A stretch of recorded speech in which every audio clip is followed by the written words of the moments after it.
હાલો friends, આજે આપણે બનાવશું તીખા અને ખાટા પુડલાની રેસીપી. આ પુડલા આપણા ગુજરાતીઓને તે ખૂબ જ ફેવરિટ હોય છે અને ખાવામાં ખૂબ ટેસ્ટી લાગે છે અને એ એકદમ પતલા બને છે. તમે જોઈ શકો છો. આ રીતે પુડલા બનાવી તમે તેને સવારના નાસ્તામાં પણ ખાઈ શકો છો. આ પુડલા નાનાથી લઈ મોટા સુધી બધાને ભાવશે. ખાવામાં તો એટલા ટેસ્ટી લાગે છે. તો ચાલો રેસીપી બનાવવાનું ચાલુ કરીએ. આજે આપણે બનાવશું તીખા પુડલાની રેસીપી. તીખા પુડલા બનાવવા માટે આપણે અડધો વાટકો ભરી અને શેણાનો લોટ લીધો છે. લોટને આપણે સાળી અને પછી લઈ લીધો છે. 2 ચમચી ભરીને આપણે ઝીણો રવો આવે છે તે લીધો છે.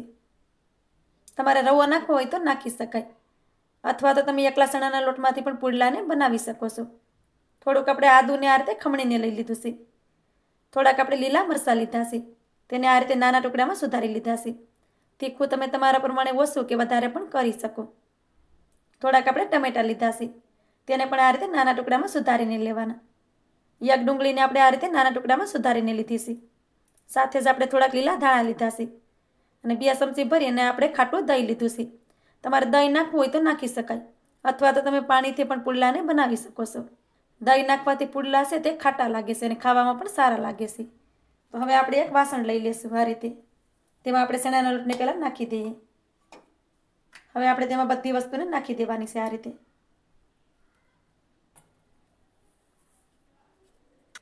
હવે આપણે ટમેટાં નાખી દઈએ, આદું નાખી દઈએ, લીલા મરચાં નાખી દઈએ, ડુંગળી નાખી દઈએ અને ધાણાને પણ નાખી દઈએ. હવે આપણે સ્વાદ પ્રમાણે મીઠું નાખી દઈએ. તમારે દહીં ન નાખવું હોય તો એની જગ્યા પર તમે લીંબુનો રસ પણ નાખી શકો, પણ અમે તો આ પુડલા છે તે દહીંથી જ બનાવીએ છીએ અને તેનો ટેસ્ટ બહુ સરસ લાગે છે અને ખાવામાં તો ખૂબ ટેસ્ટી લાગે છે. એકવાર ચોક્કસથી બનાવજો. થોડીક આપણે હળદર નાખી દઈએ. મારી ચેનલ પર તમે નવા હોય અને હજી સુધી મારી ચેનલને સબસ્ક્રાઈબ ન કરી હોય તો સબસ્ક્રાઈબ કરી દેજો અને મને સપોર્ટ જરૂરથી કરજો. હવે આપણે આમાં થોડું થોડું પાણી નાખતા જઈએ અને બધી વસ્તુને મિક્સ કરી દઈએ. તો આ રીતે થોડું થોડું પાણી નાખતા જઈએ અને બેટરને બનાવી લેવાનું છે. આ તીખા પુડલા છે તે ખાવામાં બહુ ટેસ્ટી લાગે છે.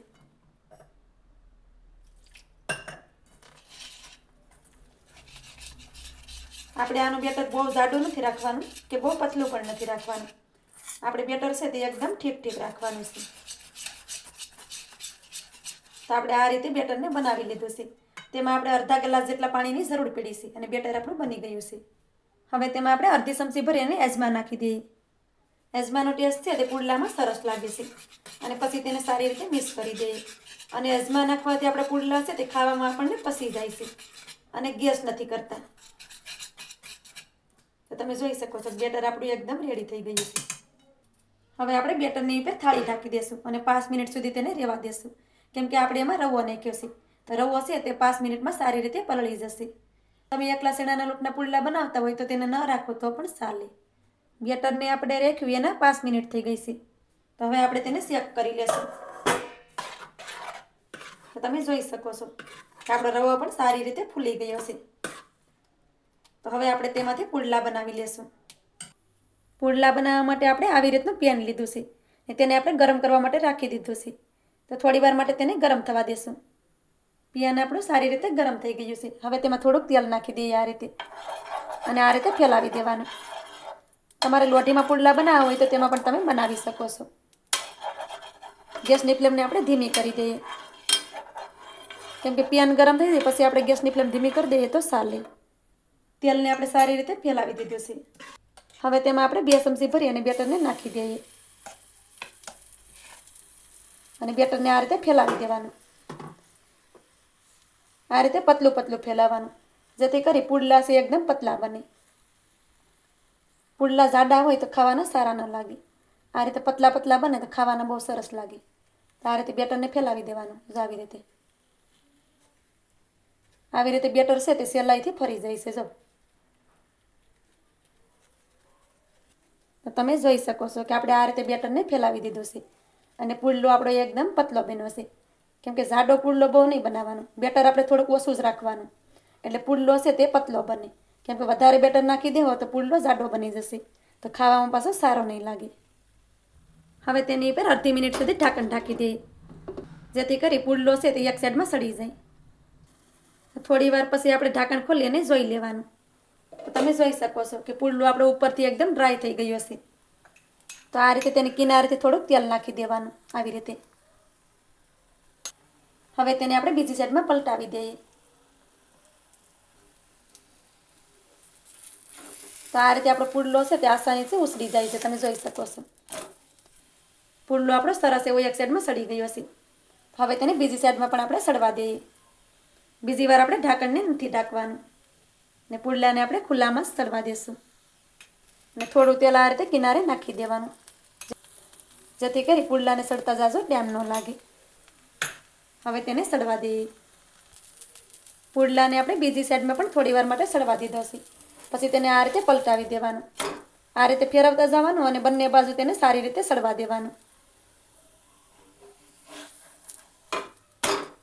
આ રીતે ફેરવતા જવાનું અને બંને સાઈડમાં સારી રીતે સડી જાય ત્યાં સુધી તેને સડવા દેવાનું, કેમ કે પુડલો આપણો કાસો ન રહેવો જોઈએ. પુડલાને આપણે આ રીતે બંને સાઈડમાં ફેરવતા ગયા છે અને પુડલાને આપણે સારી રીતે સેડવી લીધો છે. તમે જોઈ શકો છો કે પુડલો આપણો સારી રીતે સડી ગયો છે અને તેનો કલર પણ કેટલો સરસ આવ્યો છે. તો હવે તેને કાઢી લઈએ. તો હવે તેને એક થાળીમાં કાઢી લેવાનો છે. આ જ રીતે હવે બધા પુડલાને આપણે બનાવી અને પહેલાં રેડી કરી લઈએ. આ રીતે આપણા બધા પુડલા બનીને રેડી થઈ ગયા છે. પુડલાને તમે જોઈ શકો છો કે એકદમ પતલા પુડલા બન્યા છે ને ખાવામાં તો આ પુડલા ખૂબ જ ટેસ્ટી લાગે છે. તો આ રીતે પુડલા તમે પણ ચોક્કસથી બનાવજો. આ પુડલાને બનતા ઝાઝો ટાઈમ પણ નથી લાગતો. આ રીતે પુડલા બનાવી તમે તેને સવારના નાસ્તામાં પણ ખાઈ શકો છો. ખાવામાં તો ખૂબ જ ટેસ્ટી, કે એની સાથે આપણે ચટણી કે દહીંની પણ જરૂર નહીં પડે. તો મારી આજની રેસીપી તમને સારી લાગી હોય તો લાઇક કરી કોમેન્ટ કરી દેજો. ચેનલ પર નવા હોય તો ચેનલને સબસ્ક્રાઈબ કરવાનું ભૂલતા નહીં. તો મળીએ એક આવી જ નવી રેસીપીની સાથે. ત્યાં સુધી બધાને જય માતાજી.